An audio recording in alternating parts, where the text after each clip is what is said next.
Bonjour tout le monde, même si le décor ressemble un peu à celui des Laurentides au Québec, nous sommes en fait en banlieue d'Oslo, en Norvège, où Mazda nous a invités à la présentation d'un premier modèle, en fait un prototype de véhicule électrique.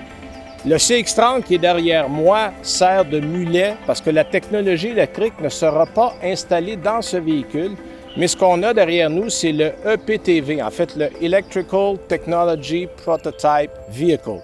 Donc, ce qu'on essaie de faire du côté de Mazda, c'est d'arriver sur le marché avec un modèle 100% électrique. D'ailleurs, ce modèle-là va être présenté un peu plus tard cette année au Salon de l'Auto à Tokyo.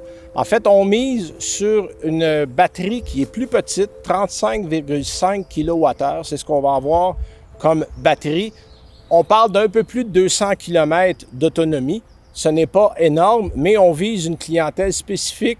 Mais il va aussi y avoir, et ça, on ne sait pas si ça va venir chez nous, un prolongateur d'autonomie qui sera en fait un moteur rotatif qui va ajouter du kilométrage au véhicule. Et chez Mazda, on nous a dit que ce véhicule-là peut entre autres fonctionner à l'essence, au gaz naturel et même à l'hydrogène. Donc, à l'hydrogène, ça rend les possibilités intéressantes parce qu'on le sait, l'hydrogène ne produit pas de pollution. Donc, ça pourrait être un véhicule fort intéressant. La batterie est intégrée au châssis, c'est ce qu'on nous a dit, donc ça donne une meilleure rigidité. Et Mazda a fait l'effort de conserver les gènes de conduite sportive qu'on a dans le véhicule. On a par exemple un simulateur de bruit de moteur qui est fort intéressant, qui passe par le système de son de la voiture et qui donne ce petit feeling de véhicule à essence, donc pour ceux qui aiment conduire. Et on a également une vectorisation de coupe dans le véhicule. On a ajouté des éléments qui rendent la conduite plus intéressante. On n'a pas mis de date sur ce véhicule-là, encore moins de prix.